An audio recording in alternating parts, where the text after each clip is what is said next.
welcome back, everybody, to another episode of the Global Renaissance Podcast, where we have thoughtful conversations on society and self.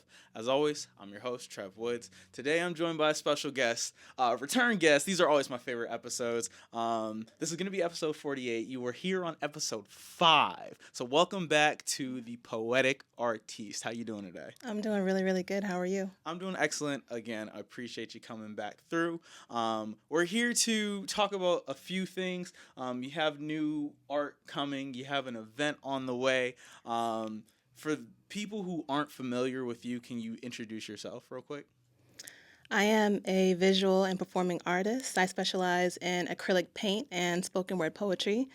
Originally, I'm from Boston, Mass., but I've also lived out of state in Maryland. My parents are Caribbean, and yeah, I'm just looking forward to talking about a little bit what I've been doing in my upcoming show. Super excited, super excited. So let's start with your kind of creative beginning. So as a visual artist as well as a poet, where did you start? Why did you start? What got you into both of these different art forms? So I started when I was really young. Recently, I spoke to my father, who is in Trinidad, and he told me that as a toddler, I was drawing. I couldn't even remember that far back.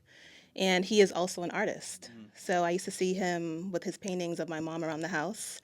And in 2016, that's when I started to tap in a little bit more to my own artistry.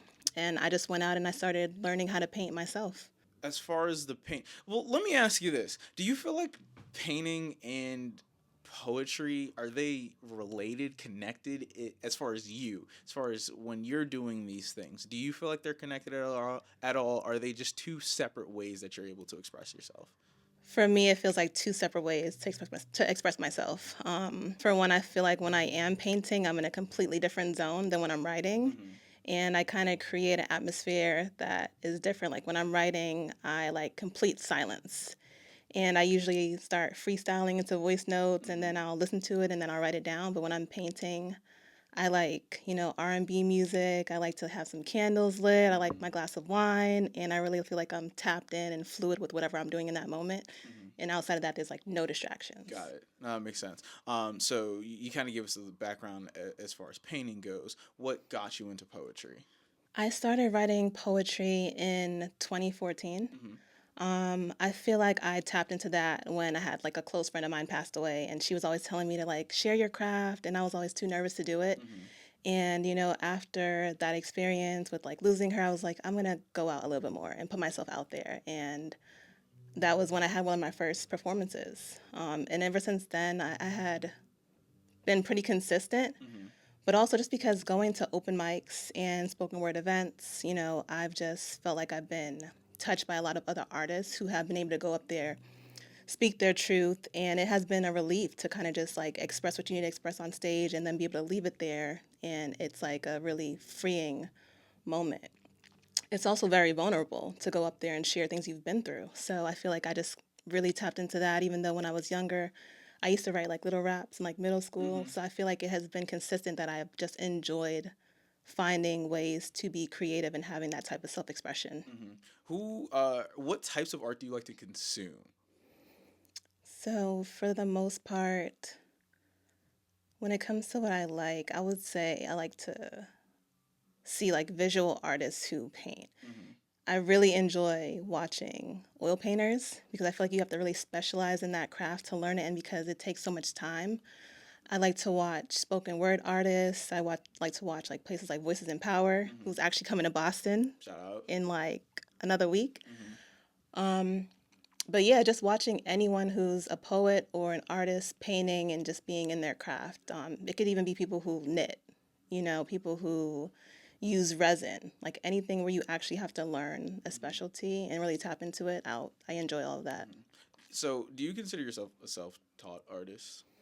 So I originally considered myself self-taught, Yeah. but I did take drawing classes and creative writing classes at UMass Boston, a few of those years ago.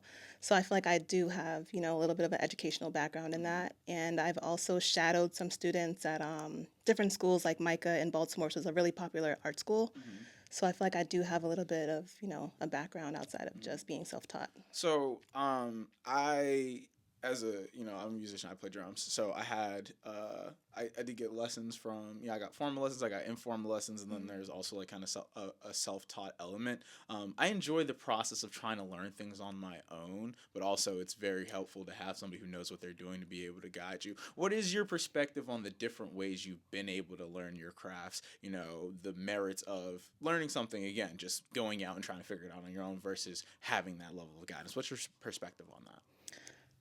I think there are a lot of ways to go out and learn on your own. You can go on YouTube and watch tutorials. You can also learn just from listening to other people. There are some poets that use repetition in their poetry, and I've seen that where I'm like, okay, I can do that in some of my pieces and kind of just connect it back. I also watch artists paint, online. I figure out how they did it through that. Sometimes I ask people like, are you open to like giving me a lesson? And then we'll meet up and we'll talk about it. Sometimes I will go to like a group writing class and just learn from that. You mentioned a little bit about how the environment you like to be in when you're both writing and painting. And so I want to get into the creative process. But what you just said really made me think of this idea of collaboration. We're going to talk about events, but as far as what you do, is there any collaborative element to it? Again, when you're painting, you're probably just, you're handling this by yourself. When you're writing, most of the time, I would assume you're just writing by yourself. Is there any collaborative element to any of the work you do? So I haven't released any yet, but I do have some collabs that are coming up Okay. where I will be performing with another artist and we'll be going back and forth. But I have done that in the past with a poem. How do you like that? It was fun. It was fun. And because we did it in such short notice. Yeah. And in that performance, my friend went on stage and was saying his piece. And I actually stepped out of the audience. And I came into the piece. So everyone's like looking around like, wait, hold on, like, who's just hopped on the stage? So then after that, the hook, we both were saying it together and we went back and forth, back and forth. So that was really dope. And so I'm looking forward to doing that again. That's a really dope element, like, of the performance to come out of the crowd. I think that's super fire. Yeah. I just think that, collaboration with artists is interesting just because I feel like, again, when you're creating, it's so much of you, and then you have to kind of figure out how to do that with somebody else. So I find that interesting. But let's dig a little bit deeper into your process. So when you're painting, especially, you're a busy woman. You're a busy woman. So what is it when you sit down and say, I want to get a new painting out? Talk me through that process. First of all, like, how do you carve out the time? I know sometimes you're working all day. Yeah. Are you still in school? Not this semester. Okay, all right. So you got the semester off, but you got work. These paintings, how long do they take? Talk me through the entire process of creating these miniature pieces. This has been an experience just because this series has 21 paintings total. Oh, wow. So with this series, because I've been struggling with art block for a while, I decided that instead of planning my paintings out, I was going to do what I feel, what feels good. This is the first one I did. I did this over the course of 3 days. I would say maybe 6 hours a day. I was doing it, and I was thinking, I have like a whole tote of paint, and I couldn't decide what colors to use. So I put myself in a state where I'm just like, you know what? I'm going to pick up the colors that I have the most paint of because I knew I was doing a big series. So most of these colors right here, I probably would have never put together. They're just so different and it's so vibrant. So I first started out with just trying to figure out what I wanted for the background, doing a lot of the dark blue. And I realized that I wanted to do a lot of different expressions of women's faces on the canvases. So I thought to myself, I'll do a face, and then I'm going to do portions of this face on different canvases. So you see I have the eyes, I have lips, I have the mouth, I have some half faces, and I just kept building off of that. I just kept building off of that and just creating new sketches, trying to see how I can manipulate some of the different ideas I have, even trying to get some depth like in the eyes, and just like kind of like thinking about what do I feel when I look at these. Like this one behind you, I call that one attitude. Because it looks like, you can see it in the face. And then I have this one called devious, and you can see it in the eyes, And I feel like just being in the zone with my art and letting it be a very like calm, like unstructured, freeing process has had this collection come out, and it's been a really, really, really good one where I haven't felt like I need to stop. I really like that. It's been about 3 years I think since we met. I'm not a visual artist. That's not like my bag, so I don't know how to describe it. But you have a style. You Yeah. definitely have a style. I think you do a lot. As far as you paint a lot of people, a lot of faces, a lot of bodies, and the way you blend colors. I think that's really what it is. Again, I couldn't exactly explain it to you, but I really like how there's probably 7, 8, 9, 10 different colors in here, Yep. and they're just blended together in a way that I really appreciate, and it brings the painting to life. As far as generally speaking, are there color palettes you prefer to work with, or is it just like new kind of series, new challenge, whatever you're feeling at the time is what you're gonna do? Whose faces are? How are you coming up with the face? Like, how do you come up with this? Yeah, so it's not anyone's face in particular. I just started just tracing out, a nose and then the lips. The first part of this piece was just the lips and the nose.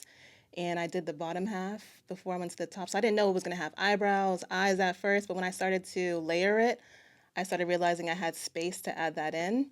But yeah, I didn't look at a reference photo or anything like that. I just kind of learned over time how to measure faces, like the corner of the lip.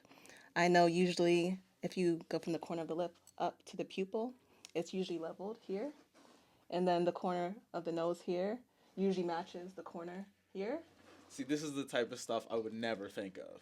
Yeah, so then I just pretty much drew a line all the way up the center, all the way across, and just had my quadrants before I started diving into it. I also wanted to just touch back on what you said about how do I find time. You have to make the time. Like, you really have to be dedicated to wanting to do this because with acrylic paint, the paint's gonna dry very quickly. So a lot of these colors that I have mixed together, I had to be able to make them again because like just with some of the dark blues, I mixed a little bit of white and got my light blues. The greens, added a little bit of white paint, got my lighter greens, the yellows. The next day the palette was dry, I had to create some of these colors again, but I actually only used one paintbrush for this painting.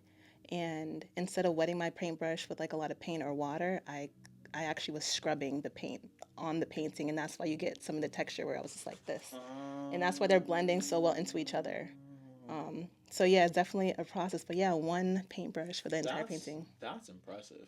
Do you when we're thinking about like how these things dry, is it okay? I have to get all of the like I need to get the whole face done, or at least one layer of the face done in X amount of time before it all dries. Does it not really matter if it's dry like here and I can just start again later? How does that work?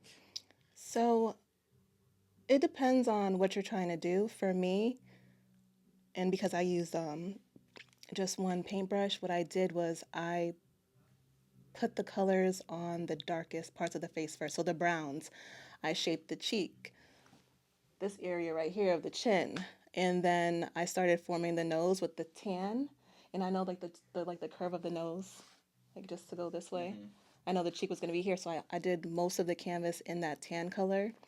And then I started to work on a different area. So like if I was doing the outline of the lips, it's dark purple, I would move here, let the tan dry, and then if I wanted to blend another color into it, while that's drying, but not fully dry, I would do the color closest next to it.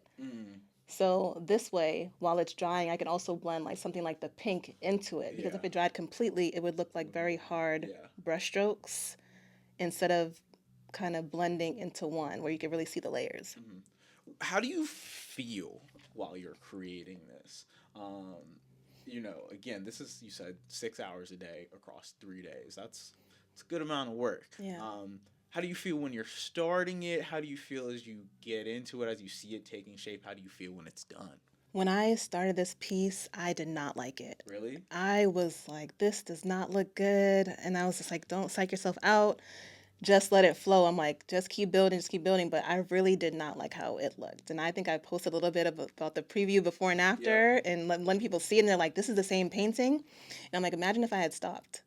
I would have never gotten to this level on the third day where it came together. And even when I finished it, I kind of was just like, I see what I could have done better.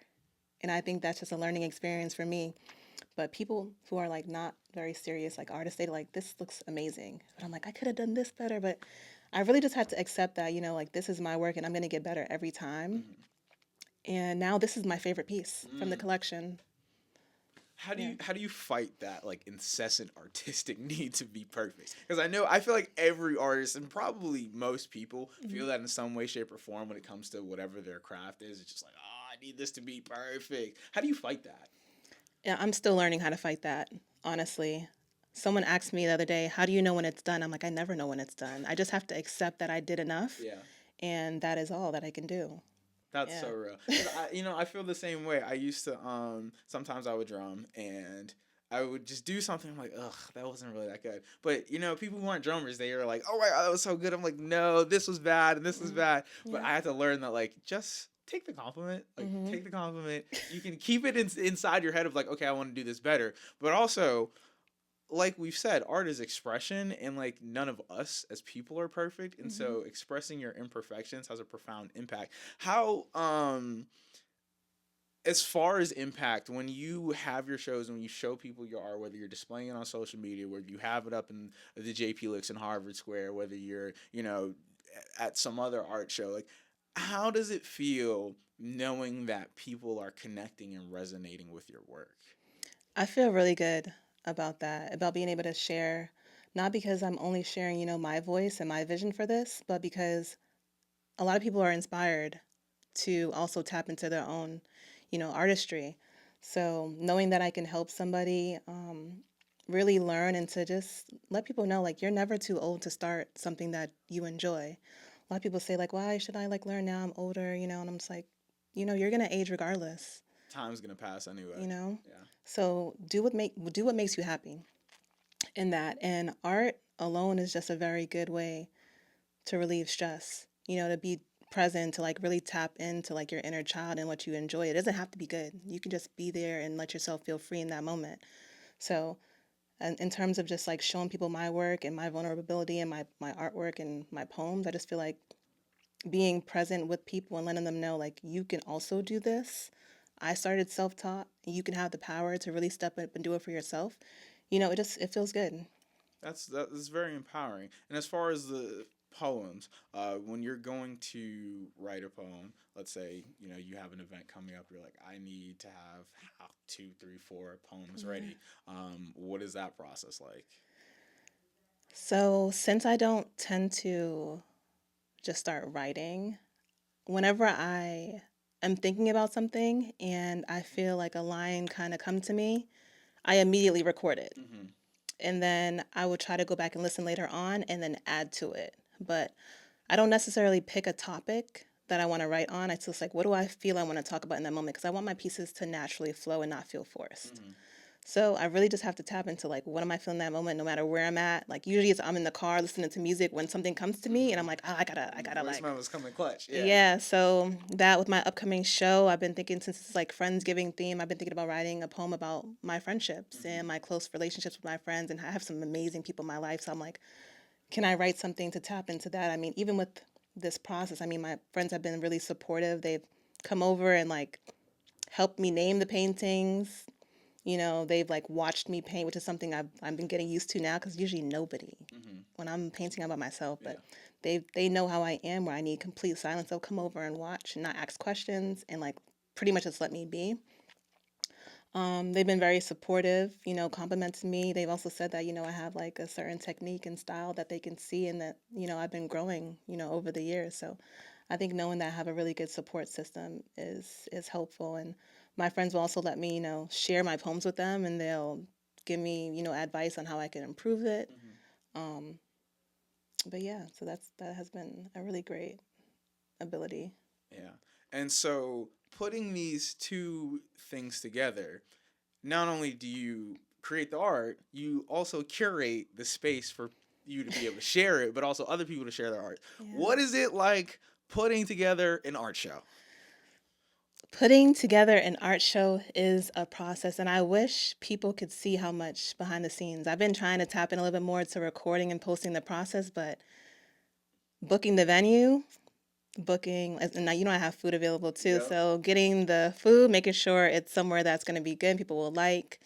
booking the photographer, the videographer, the DJ, booking the staff. I need at least 4 to 5 people every show just to be able to have the show.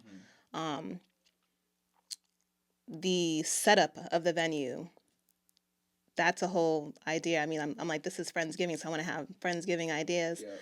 I have some interactive displays I'm going to have on, the gift baskets, the gift bags I have available, the items for the auction. Like, I have to plan everything, and while I'm doing that, I also have to finish the paintings, and I have to add the wiring to the backing of them.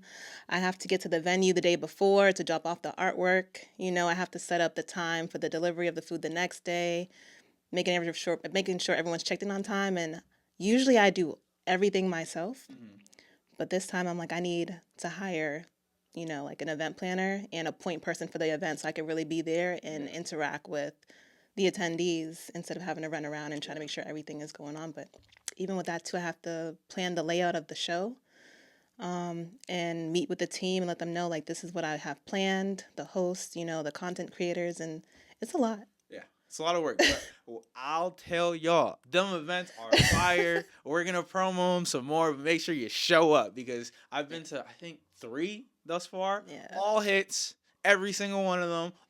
Every time I bring someone, they're like, "That was amazing." So all your hard work does not go unappreciated. I appreciate that. They are by far the best shows. Like I tell everybody, like if you want to be in a creative space and you're in Eastern Massachusetts, you need to pop out because it's just a great time. The open mics are great. The performances are great. The auctions, the display of art, the vendors. You didn't even talk about the vendors. Oh, Again, yeah, the vendors vendors is a too. lot of work. I already know. So I know this is a ton of work. Why did you decide to even be the one to put on the art shows? Was it just like you were like, well, I don't see anybody doing this the way I could do it, or was it just something like I want to do it? What made you decide that you wanted to undertake even more?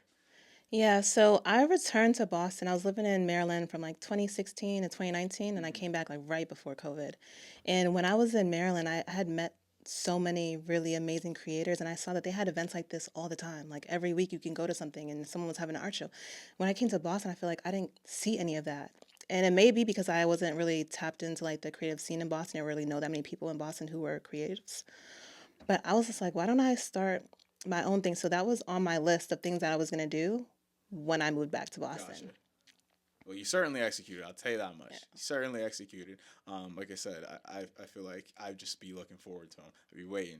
When you announced this one, I was like, let's go. And I was like, you got to do this before I leave because I'm going to LA. Like, we got to get this done. I want to be there. No, I like I said, I really enjoy it. I think that was the first time I ever actually performed at an open mic was the one you did. Man, that was 3 years ago. Oh, that's crazy. Yeah, it was 3 years ago. It was the Modern brunch. Party Art. Yep, Yeah, the brunch. It was the brunch. And so that even like you said, not only does what you do allow you to express yourself, but it empowers others because now I see an open mic, whether it's yours or someone else, I'm there. But that was literally the first time. The response that I got gave me the confidence like I should do this more. So we appreciate the work that you're doing. As far as your art, how does it fit into the broader landscape of the world? I know at least for me when I'm writing, and even when I'm doing this, like I'm always thinking about what's happening in the world. Like it's just it's hard for me to express myself without taking that into account because I am affected by what's happening in the world. So how is your creative works? How are they affected by the broader landscape of things that are happening in the world and things that are happening in your life? Yeah, so I would say just in general, I am affected by things happening in the world, and I feel like I have to really kind of just compartmentalize a little bit because I do experience, like I said, for a little while, the art block, the stress, like being in school, just having to work and so much because sometimes I'm working 40 to 80 hours a week sometimes. So, and I'll be burnt out where I cannot paint. So it's really just finding time for self-care, no matter what is going on. Anything can happen any day, but you really have to be like, hey, no matter what is going on around me, I need to take some time for myself. And this is something that makes me feel good. So I have to make sure I add that in. Otherwise, I'm just not going to be a happy person. How do you, when you do have that artist block, whether it be writer's block or painter's block, like how do you overcome that? Is it just like, I'm going to try to push through? Do you kind of just say, I'm going to take a step back? How do you get through that?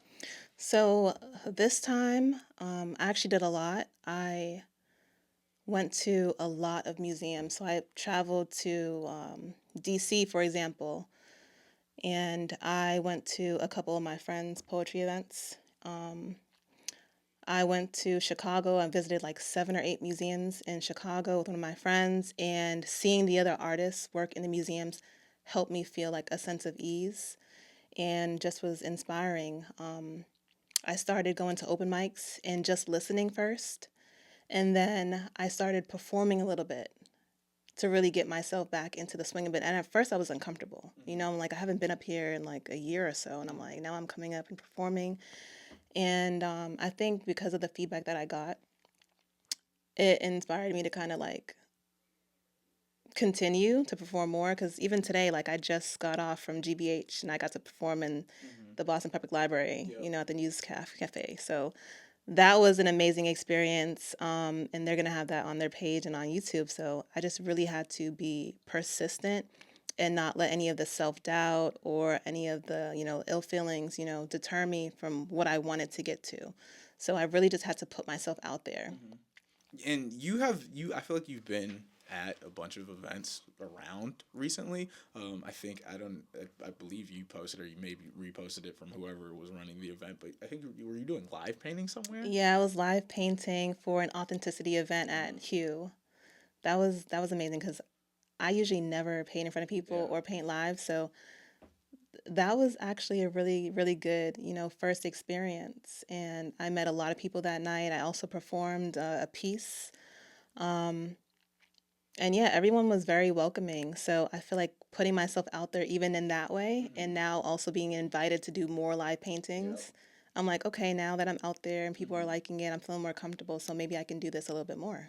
Can you talk to me about pushing yourself out of your comfort zone? I mean, I feel like you've kind of been speaking about that, kind of covertly or not covertly, but you've been speaking about just different ways that you've been doing that. But how do you seek opportunities to get yourself out of your comfort zone? How do you mentally and internally say, I know this is going to be uncomfortable for me, but it's Yeah. good for me to be uncomfortable? Like, what is that like for you? Honestly, I will just hype myself up. I will, even today I was like, you got this, you know, you're gonna go out, you memorize this piece, you know, everyone's gonna be nervous. I've also spoke to, you know, very close friends or who are poets, and I'm like, I still feel nervous every time I go on stage. I'm like, is that normal? Do you feel nervous? And they're like, I feel nervous every time. And I'm like, okay, so this is normal. I'm thinking like, why are you like being so scared? Like you've done this so many times before. But yeah, just really speak nicely to yourself. You know, we all have doubts, but there's power in your words. You know, so I tell myself all the time, you got this. You know what you're doing. You put in the work. You know, your effort speaks for itself. You have people that support you. It's okay to make mistakes. You know, just really be okay with all these emotions. Like, no emotion is a bad emotion. You have to really feel through it. And I feel like that nervousness of even performing makes the piece better because people can feel that when you're on stage. If you're really into your piece, if you're really hurt by it, if you're sad, if you're happy, people are going to feel that in your performance. So I feel like when I go on stage, I want people to actually really hear me and see me and know that the piece that I am saying, you know, it took effort.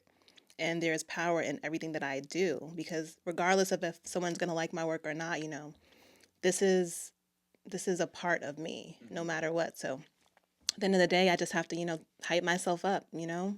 That's the best I could do. And then what is having a creative community? What does that mean to you? What does it mean to you to be actively fostering a creative community outside of you for people, for more people than just you? So again, you have people who are in your circle who are creatives, but you're also doing these shows and you're showing up at different places, which helps contribute to a larger community. Can you speak about how you value that? So how I value just branching off from my community to others' communities. Two parts. how you value the community that you have, right? Mm-hmm. Kind of your inner circle of people, whether they be creatives or not, but then how you also value your contributions to the larger creative community. I see, I see.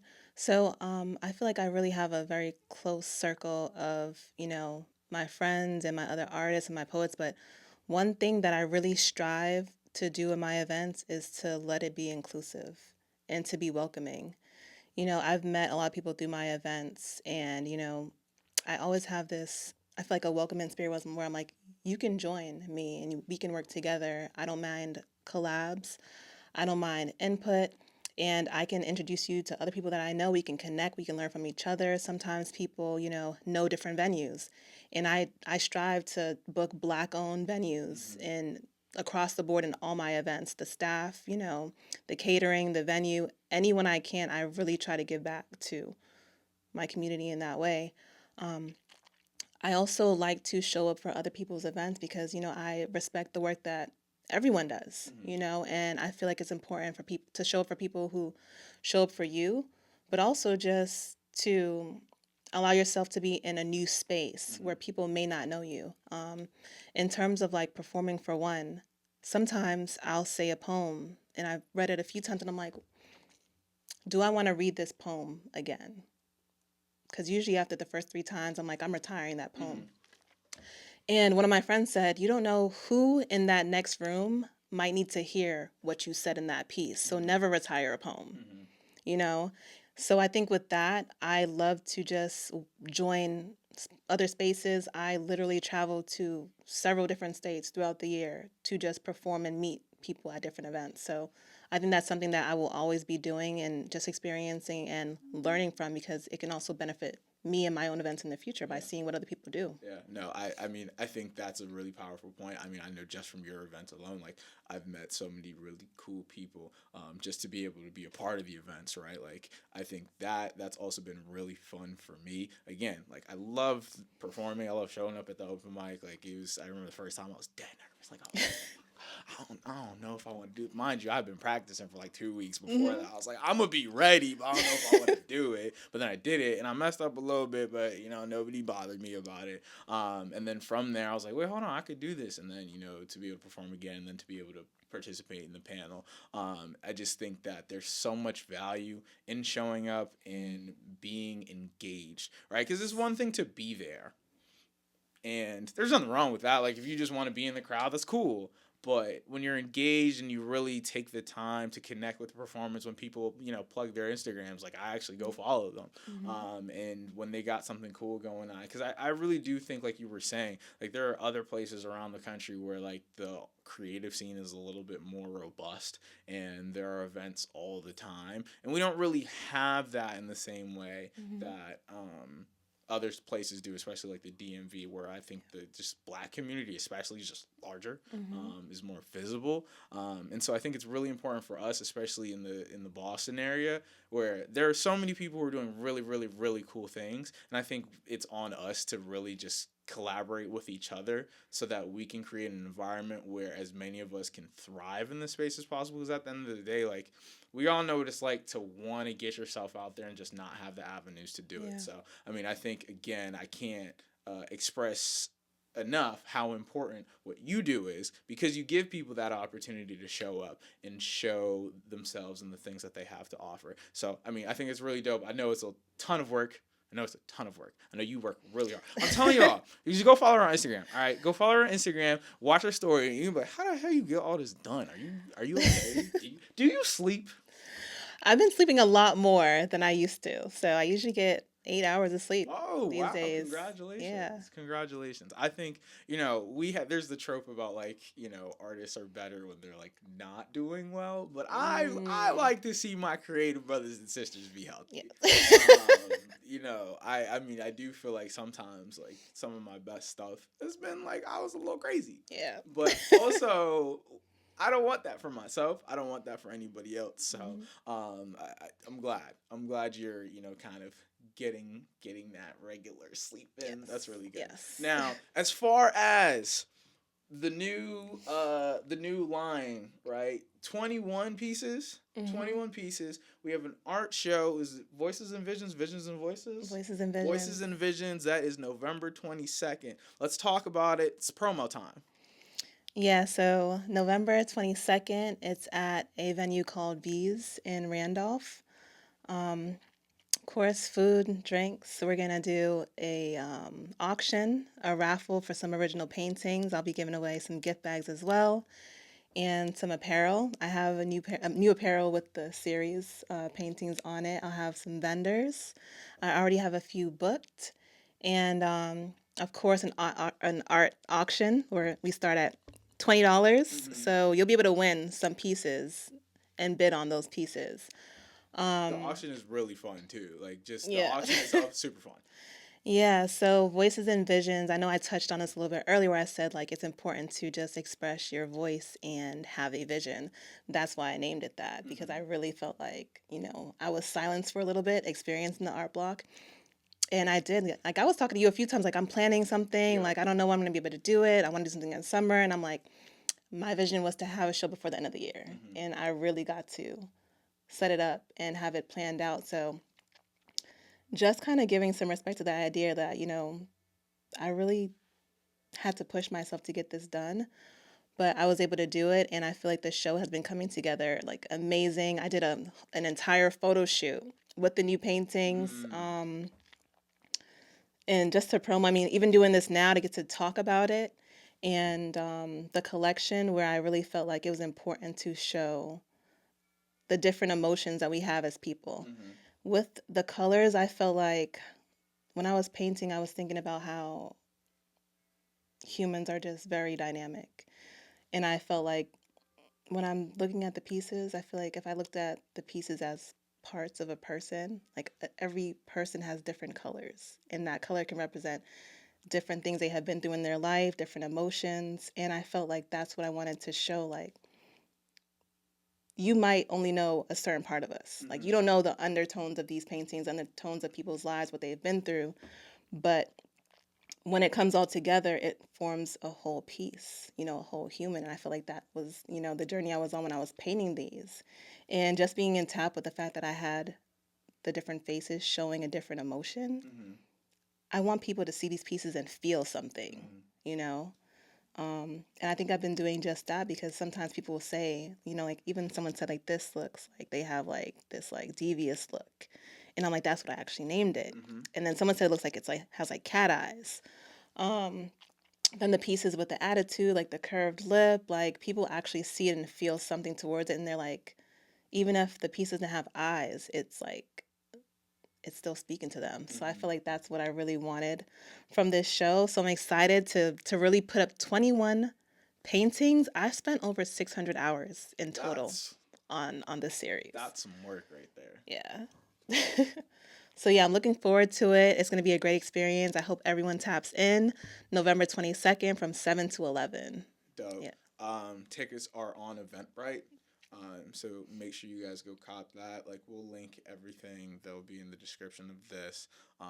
We'll continue to promo on socials, and we'll plug your socials at the end, so people will be able to find that. But if I can reiterate, these shows, if you're into creativity, which is like if you're listening to this podcast, like that would be weird if you weren't. I don't know, like that's all we talk about on here. But if you're into creativity and you're in, the Boston area, I don't see a good reason why you wouldn't come. You can participate, you can just spectate, like it's whatever you want. This experience is really whatever you want it to be, and I think that's really the thing with creativity as a whole. You get to be the version of you that you want to be, as you said, as you're painting, as a series displays, right? We all have so many different parts of us, and we don't. It's hard to show all of that at once. But at this show, you're gonna be able to experience different people showing different parts of themselves, and you're gonna be able to do that if you so choose. If you just want to be a spectator for the day, no problem. But if you want to get up there and freestyle something, we're gonna support you, right? Like it literally does not matter. Like we want to hear from people. We want to, see people get out of their element. We want to see people show something that they're proud of, show something that they might not be so proud of. They might not be so confident, and they're like, I don't know, like I don't fully remember it. No problem. Like, Yep. no problem. You want to read it off your phone? No problem. You're like, I only remember half of it? No problem. At the end of the day, the goal is for you to express yourself in a way that's authentic to you. And really, I think that's what these shows are about. That's what I've gotten from these shows. Again, like, I've been to the last three. They're a great time. We're doing a panel again. I'll be moderating the panel, so if you guys just want to see my face pop out, the food is always great. Pop out. It's just really good time. It's just really a good time.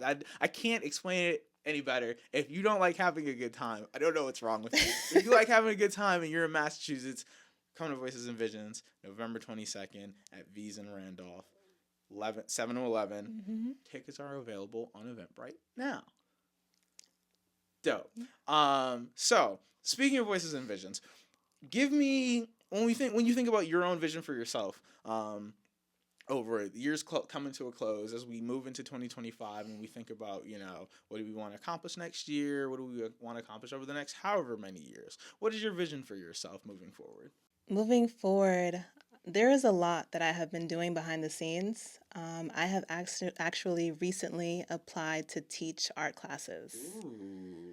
I have also applied for several creative grants. I've applied for creative entrepreneur fellowships.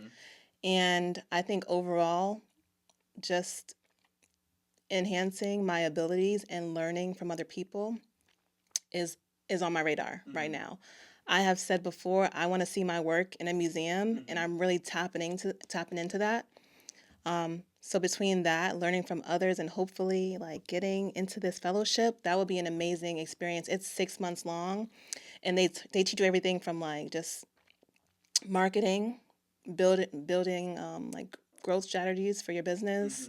I'm hopefully learning how to build my own canvases now that I'm doing such larger pieces, and just learning from people who have done it before, meeting and making new connections, and being able to work with like a cohort of like 8 to 10 other artists, because I feel like I will meet more people in the Boston scene, meet people who have been in these museums like the MFA, and I could really learn like what can I do. And when it comes to like teaching art classes, I've done that before. When I lived in Maryland, I volunteered, and it was a really, really cool experience. Seeing some of these youth, they're really talented. Yep.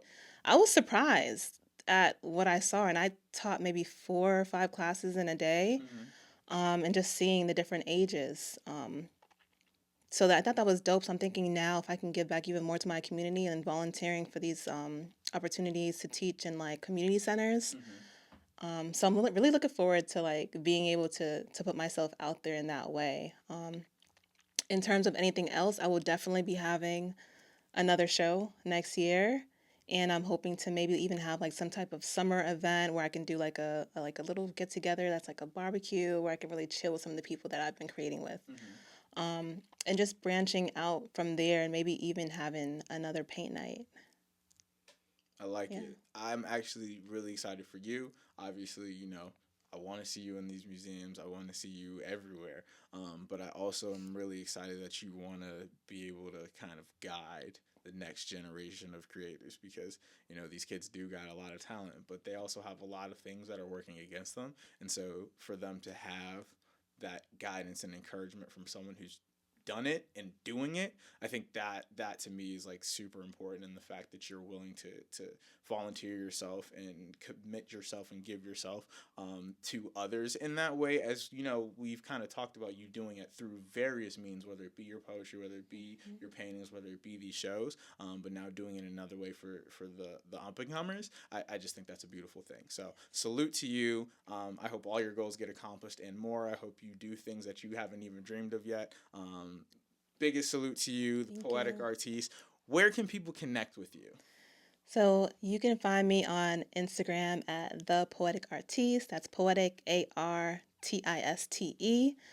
That's my Instagram, Facebook, The Poetic Artiste, and then my website, thepoeticartiste.com. And I also have TikTok, but I'm usually more so on my Instagram. Dope. All of those will be linked in the episode description wherever you're listening to or watching this, whether it's YouTube, Spotify, Apple Podcasts, wherever. All of those will be in the description link. You guys know where to find me. I'm on Instagram, TikTok, and Twitter at _Trev Woods. The podcast is on Instagram and TikTok at the Global Renaissance Pod. If you are watching this on YouTube, please like the video, leave a comment, and subscribe to my channel. If you're listening to this on an audio platform like Spotify or Apple Podcasts, please leave a review on the show and a rating, 5 stars hopefully. And you guys know to tap in to the next one. This has been another episode of the Global Renaissance Podcast. I appreciate you for joining me once again, and I'll catch you guys on the next episode.